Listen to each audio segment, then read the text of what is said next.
Hey guys, welcome to my workshop. In today's video, I'm going to show you how I sharpen my chainsaws. There are mainly two different ways to sharpen your chainsaws. First of all is to use a machine. The second one is to do it by hand.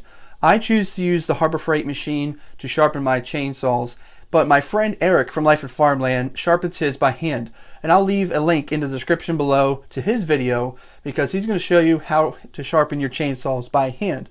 But I'm going to take you out of my workshop and show you how I use the Harbor Freight chainsaw sharpener to sharpen my chainsaws. So let's take a trip out to my garage and I'll show you how to do it.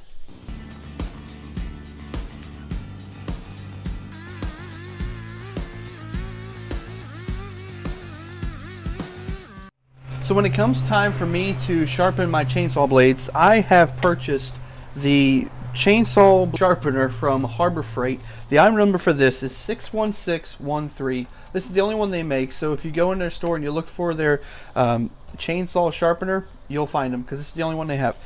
And this thing has been probably the best purchase I've made from Harbor Freight. I like to generally have about 3 sharp blades on hand. One is going to be on my chainsaw and 2 as a backup. And if you didn't already catch, I made a previous video last year on how to make this really awesome chainsaw blade holder.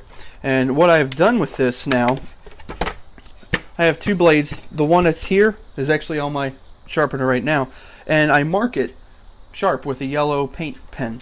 And the reason why I do that, just so that you can tell right away if it's sharp or not without having to really look at all the blades. Alright, so let me walk you through what I do in my setup for setting this thing up. The first thing you're going to need to know to set this thing up is what angle your blades are at. Mine are at 30 degrees, so using this pointer and the different markings here, I'm going to set it up and then tighten it down on the bottom. Now this step is very dependent on which one you're cutting. If you're going to cut the blade, you'll actually be able to notice the 30-degree angle, or whatever angle yours is at. You'll notice that this is running parallel with your saw, because if you go and advance to a blade that doesn't have that proper angle, you're going to be way off. You know that's not the one you're cutting. So you want to get it close to the one you're cutting. The next thing is, as you can already tell, you turn these to move your blade. So if you want to move it back, you move this. If you want to move it forward, you move that one. It's really handy.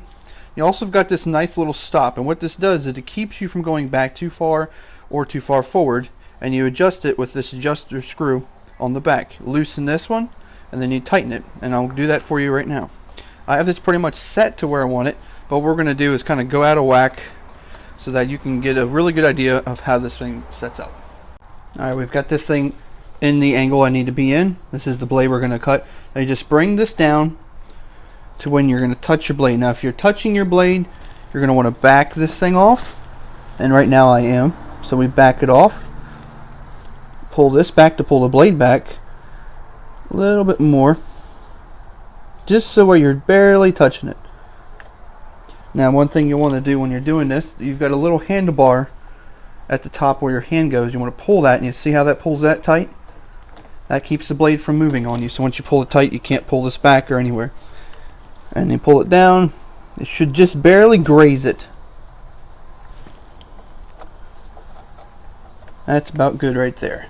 So holding that handlebar brake, pull this down, tighten it. Now you can let go, kind of give it a nice snug, and you are set. You might have to readjust this when you do the other angle, but for me most of the time it is pretty good. And once you've got this set up, you should be ready to go. And what we're going to do is make sure everything's snug, give it one more glance over, and as you push this down, you're going to pull this first to keep your blade from moving on you. You push this down and you just kind of tap it 2 or 3 times, but you don't want to grind it really hard. You want to just work on it.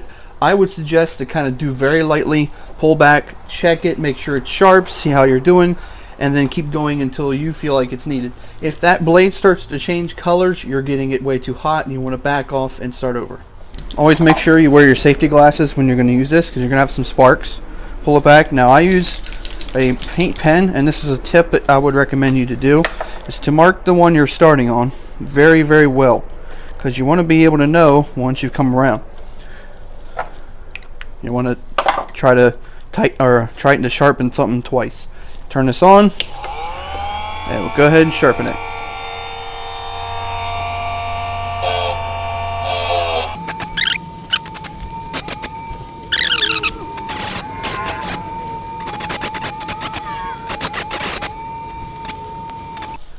Okay, well, I've reached my yellow mark, so now it's time to flip and do the other side.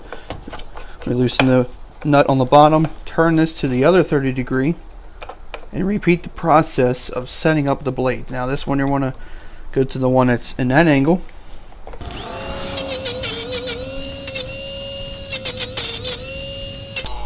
Okay, so once that step's done, I loosen that up, take the blade off, and you got a nice sharp blade. But what I do first, and this is another tip, take the same paint pen that you used and just make a bunch of yellow on the side.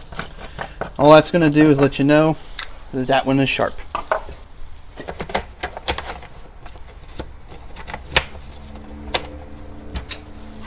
So I hope that you got something really helpful and useful out of this video. And like I stated at the beginning of this video, if you like the idea of sharpening them by hand or want to just get that skill developed, because it's a really good skill to have, go head over to Eric's channel. The link is in the description. It's also going to be at the end of this video for you to go check out his video to see how to do it by hand.